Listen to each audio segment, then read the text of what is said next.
Merci beaucoup.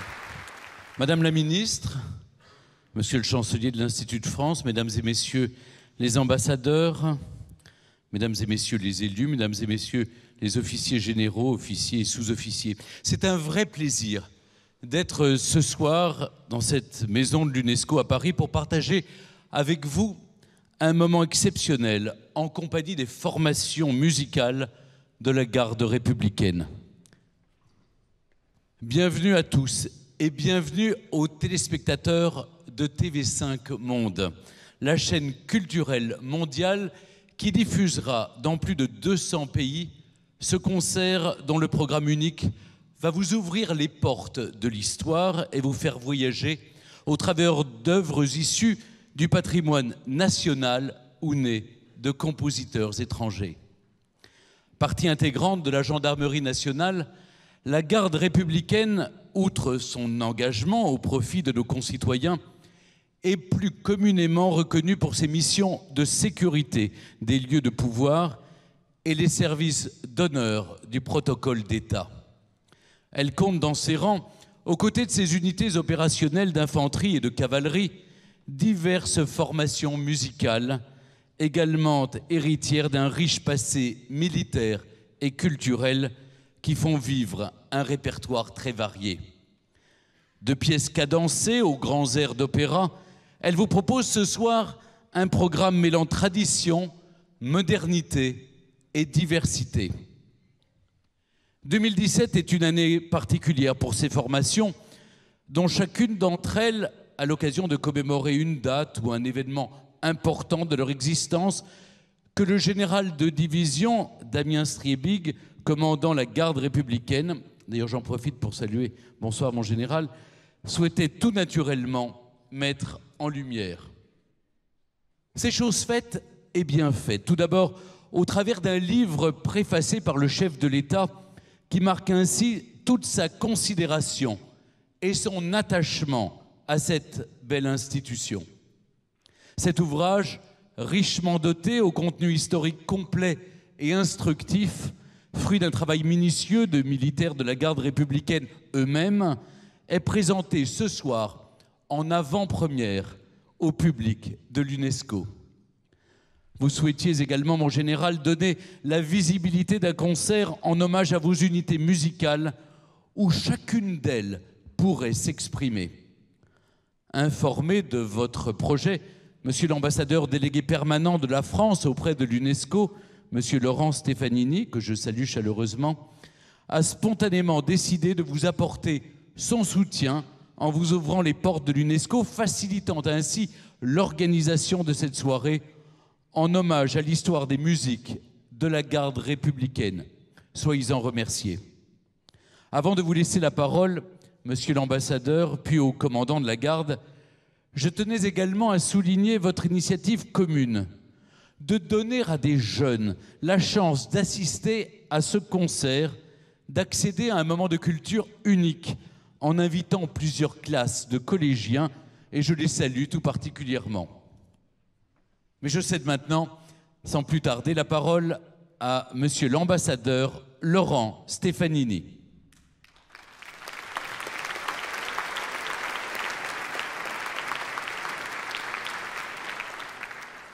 Cher Monsieur Patrimoine de la France, cher Stéphane, Madame la Ministre, Mesdames et Messieurs les ambassadeurs, chers collègues et amis, Monsieur le sous-directeur général Éric Falt, Messieurs les officiers généraux, cher Damien Striebig, commandant la garde républicaine. C'est doublement un plaisir pour moi de dire quelques mots d'accueil ce soir, parce que d'abord je suis très fier que la délégation permanente française auprès de l'UNESCO ait pu être à l'origine de cette manifestation avec la garde républicaine, mais aussi parce que je suis colonel de la réserve citoyenne de la garde nationale, de la garde républicaine, pardon, et que je connais bien la gendarmerie nationale. J'en connais le rôle fondamental dans notre République, mais aussi au-delà de ses frontières. Rôle de maintien de la paix publique chez nous et à l'étranger. Les formations musicales que vous allez entendre sont un élément important également de notre patrimoine culturel. Elles viennent de l'histoire, elles viennent de nos gardes royales, de nos gardes impériales et de la garde de Paris également. Et nous commémorons aujourd'hui aussi un autre événement, c'est le 150e anniversaire de l'Exposition universelle de 1867. Alors l'exposition universelle de 1867 a été toujours un peu éclipsée par celle de 1889 qui nous a laissé la Tour Eiffel voisine. Mais elle est importante parce que ça a été l'un des premiers moments de rencontre internationale à Paris. Sont venus à Paris en 1867 non seulement la reine d'Angleterre, le roi de Prusse, l'empereur de Russie, mais également le sultan ottoman, le khedive d'Égypte et le Shah de Perse. Ils se sont retrouvés pour ce qui, d'une certaine manière, a été l'un des premiers sommets internationaux de l'histoire. Et je n'oublie pas d'ailleurs que Paris est candidate à accueillir l'exposition universelle de 2025, une fois que les Jeux olympiques de 2024 seront terminés. Et en plus, en 1867, l'aïeul de la garde républicaine, qui ne s'appelait pas comme ça, puisque à l'époque la France était un empire, elle l'est d'ailleurs toujours restée un petit peu, la garde de l'époque a reçu du président du jury Hector Berlioz le prix de la meilleure formation musicale militaire. Elle l'est toujours, et c'est pour ça que nous sommes très heureux, avec le général Damien Stribig, à qui je vais donner la parole, de vous faire entendre ce magnifique ensemble de formation musicale.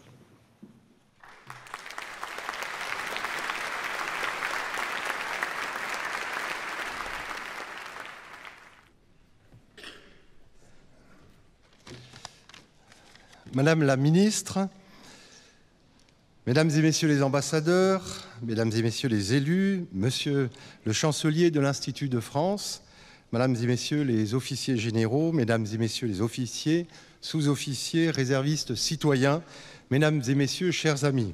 Alors je souhaite à mon tour vous souhaiter la bienvenue, ainsi qu'aux téléspectateurs de TV5 Monde, dans ce magnifique amphithéâtre de l'UNESCO, et d'autre part remercier tous ceux qui ont rendu possible ce concert ce soir.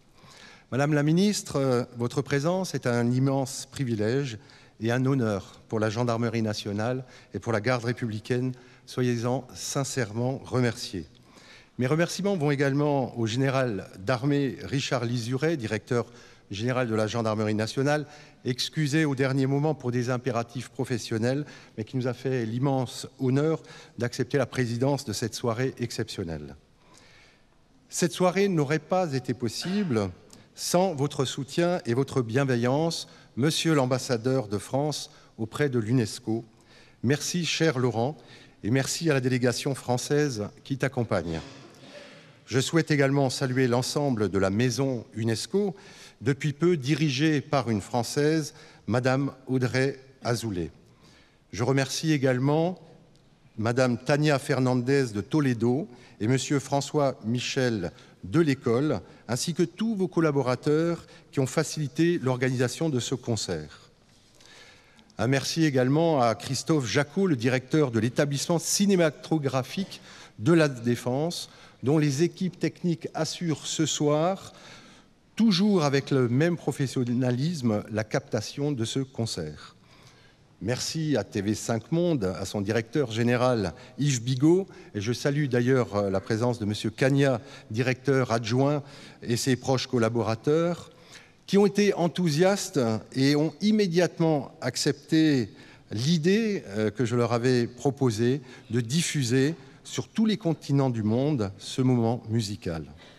Cette soirée est aussi placée, vous l'avez dit, sous le signe de la jeunesse, et c'est un vrai plaisir et un encouragement, je les salue, d'accueillir ce soir 200 collégiens avec leurs professeurs de Paris, d'Issy-les-Moulineaux, de Fontainebleau et de Saint-Cloud. Vous êtes les bienvenus et je vous souhaite une belle soirée. Je remercie également l'ensemble de nos partenaires qui, depuis 4 ans, pour les premiers, nous soutiennent pour l'organisation matérielle des concerts. Il faut bien en parler, de la garde républicaine, de la gendarmerie nationale. Enfin, et j'en terminerai par cela, si vous le permettez, un merci très chaleureux, un très grand merci à un grand ami de la garde républicaine, Stéphane Bern, qui nous fait l'honneur, le privilège d'être le maître de cérémonie de cette soirée. Je sais l'extrême densité de votre agenda. Un grand merci, cher Stéphane. Cette soirée est exceptionnelle aussi parce qu'il est inédit que l'ensemble des formations musicales de la garde républicaine soient rassemblées pour un même concert qui, en outre, comme cela a été dit tout à l'heure, est l'occasion de commémorer pour chacune d'entre elles un moment important de leur histoire. Vous trouverez quelques détails dans les programmes qui vous ont été distribués. Vous aurez donc maintenant le privilège de découvrir ou de redécouvrir tout le spectre du répertoire de la garde républicaine, interprété par la musique, par la fanfare, les trompes de chasse, l'orchestre de la garde et le chœur de l'armée française. Vous l'avez compris, nous sommes fiers, nous sommes heureux de vous convier ce soir à un voyage, une évasion musicale, historique, culturelle, mêlée de plaisir et d'émotion. Je vous souhaite une très agréable soirée.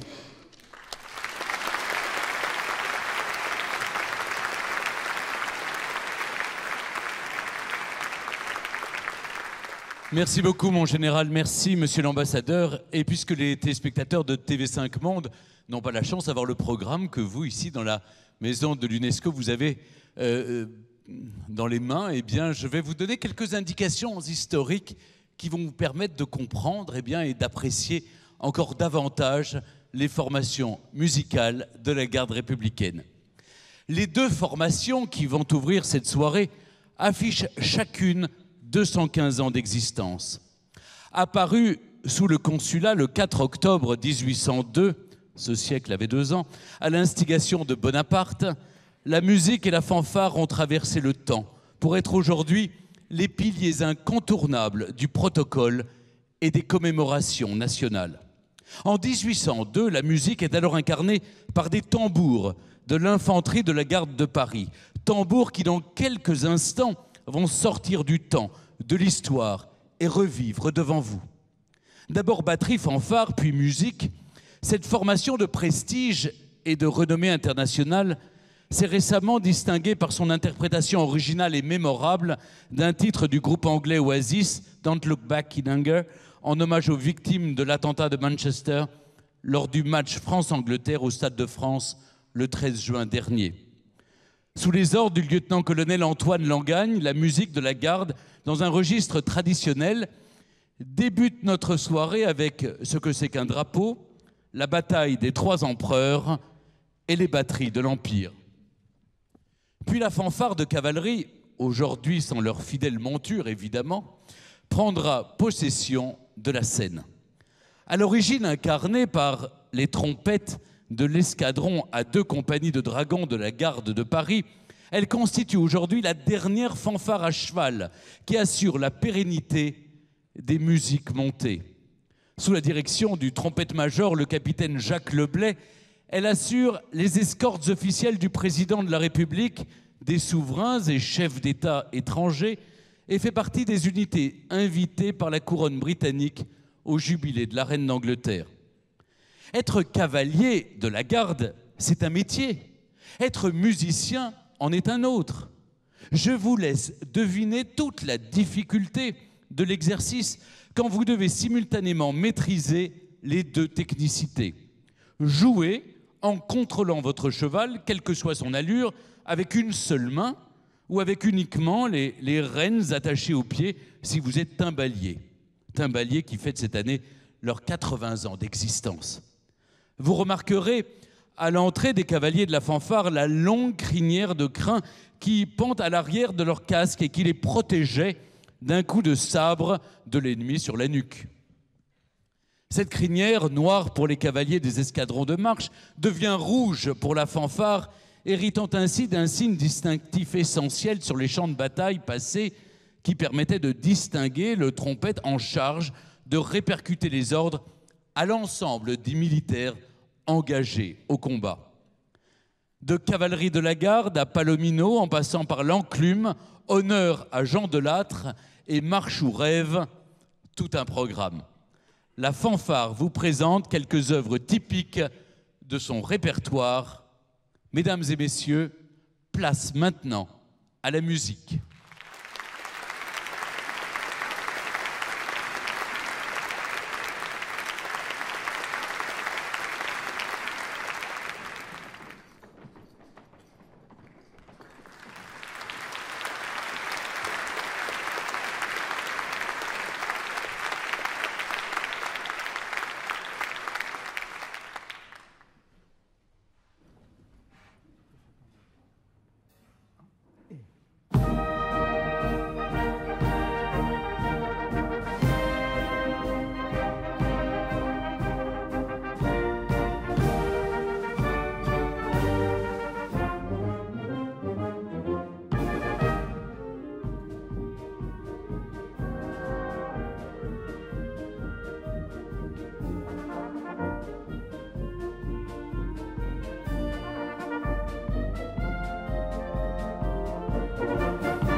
Merci.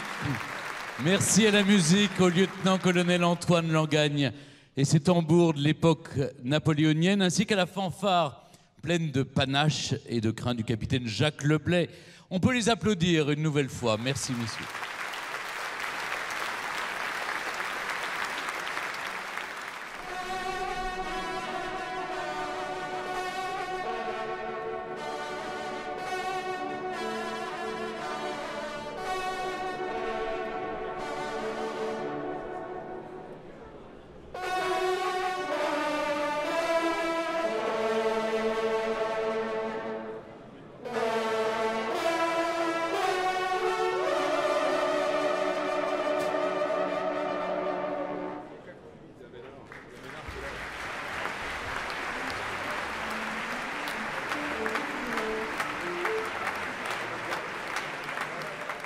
Un grand merci aux trompes de chasse que vous avez vues qui étaient positionnées sur la mezzanine dans leur costume de la maison du roi, qui rappelle que la trompe de chasse a été adoptée par la vénerie française sous le règne de Louis XV. Le premier modèle de trompe fait son apparition officielle en 1723. D'une longueur déployée de 4 mètres, cette trompe en raie était fort douce à sonner, mais trop embarrassante à tenir. Donc elle a rapidement disparu au profit d'un modèle actuel qui, vous le savez, est plus maniable.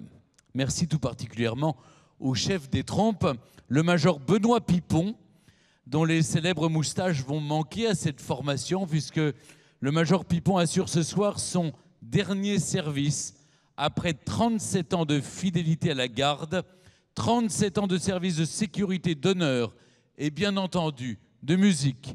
Bonne continuation à vous, Major. Bravo et merci.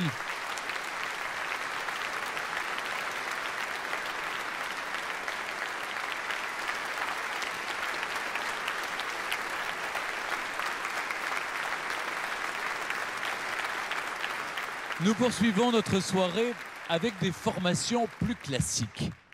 L'orchestre de la garde républicaine est le cœur de l'armée française. Le charme des mélodies et la majesté des grands airs d'opéra qu'ils vont interpréter nous promettent, je vous l'assure, des moments d'exception. L'orchestre de la garde républicaine, reconnu officiellement en 1856 sous Napoléon III, est en mesure de se décliner en orchestre symphonique, d'harmonie ou à cordes, ensemble à cordes créé en 1947 et qui célèbre donc cette année ses 70 ans.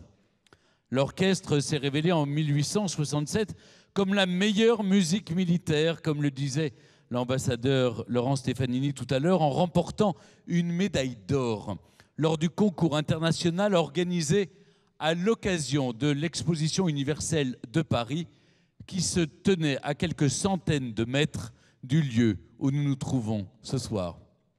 Nous commémorons donc le 150e anniversaire de ce diplôme décerné par un jury composé entre autres d'Hector Berlioz et Charles Gounod, compositeurs que nous retrouverons dans la dernière partie de notre concert, entourant 2 pièces de Giuseppe Verdi. L'orchestre de la garde maîtrise un répertoire musical classique du XVIIe siècle jusqu'à nos jours. Il se produit lors des concerts donnés au Palais de l'Élysée à l'occasion des dîners d'État, mais aussi dans les salles du monde entier où, au gré d'un tremblement de terre, par exemple au Japon, d'une tempête mémorable sur l'île d'Elbe ou d'une arrivée à Singapour sans instrument ni uniforme qui était resté sur le tarmac parisien, eh bien, l'orchestre, il faut bien le dire, s'est forgé une expérience à toute épreuve.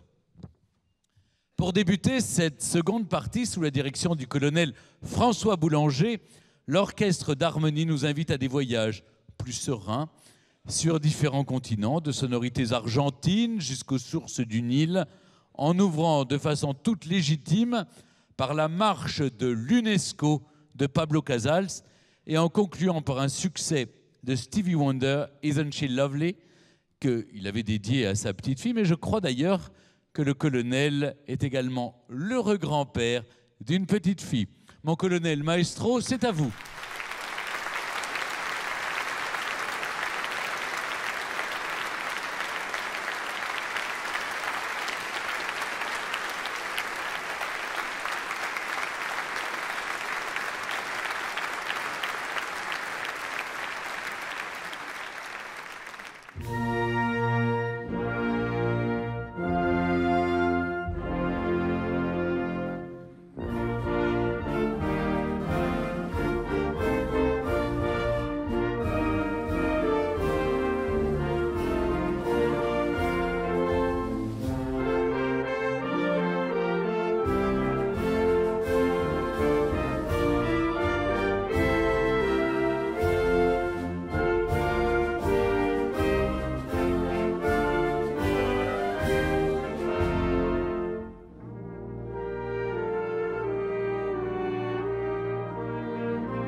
Merci à l'Orchestre d'harmonie de la Garde. Merci, mon colonel.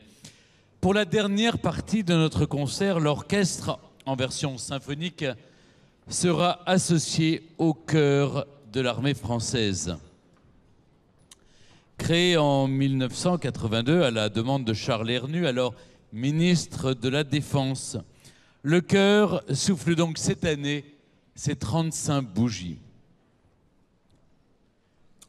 Unique chœur d'hommes professionnels en France, il est étrangement et par chance dirigé par 2 femmes, le capitaine Émilie Fleury et la lieutenant-colonel Aurore Tillac, qui prendra la baguette des mains du colonel Boulanger pour diriger ses formations dès la seconde pièce.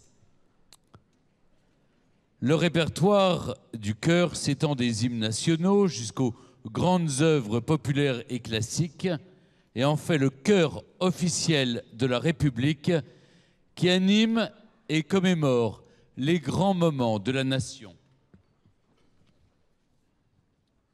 Au menu, Faust de Berlioz pour commencer et Faust de Gounod pour déjà conclure ce concert. Mais je vais vous demander d'applaudir dans sa formation symphonique la musique de la Garde républicaine. Merci. Mon colonel, mes colonels, devrais-je dire, c'est maintenant à vous.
Nella polvere chi vinto muor,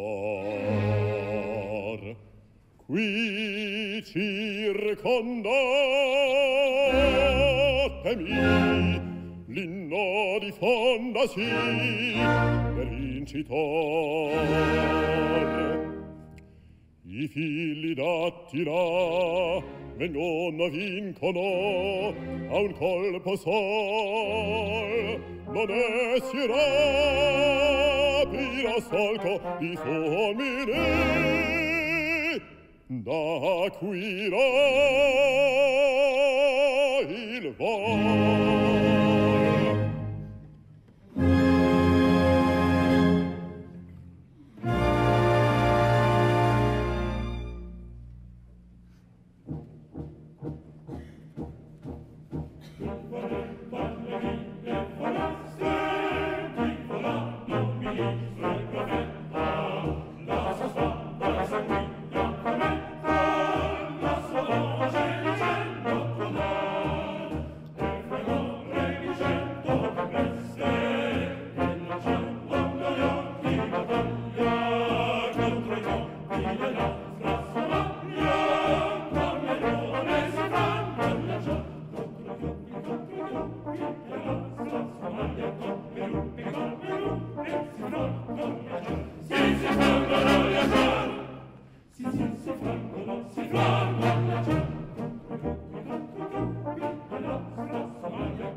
Mesdames, Messieurs, vous avez bien eu raison d'applaudir l'ensemble des formations musicales de la garde républicaine rassemblées pour ce magnifique final.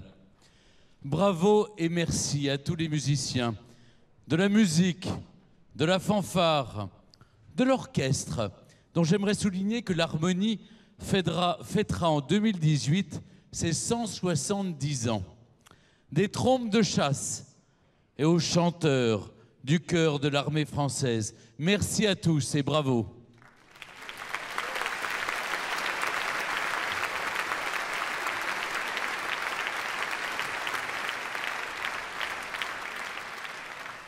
Si vous souhaitez prolonger ce moment et pénétrer au cœur de l'histoire de ces formations, je me permets de vous recommander le livre des formations musicales de la garde républicaine, présenté en avant-première ce soir à l'UNESCO et qui est disponible dès le 11 décembre auprès de la garde républicaine. Madame la ministre, merci de votre présence qui honore évidemment toute la garde républicaine. Merci à monsieur l'ambassadeur délégué permanent de la France à l'UNESCO. Merci au général de division commandant de la garde républicaine. Merci aux équipes de l'établissement cinématographique de production audiovisuelle de la Défense et plus particulièrement à son réalisateur Maxence Carion.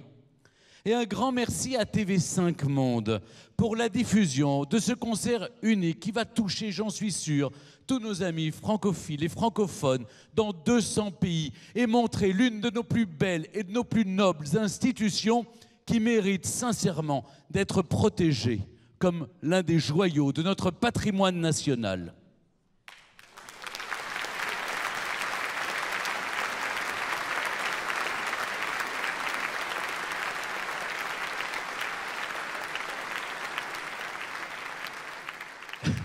Je vous souhaite à toutes et à tous une très bonne fin de soirée et n'oubliez pas, vive la garde!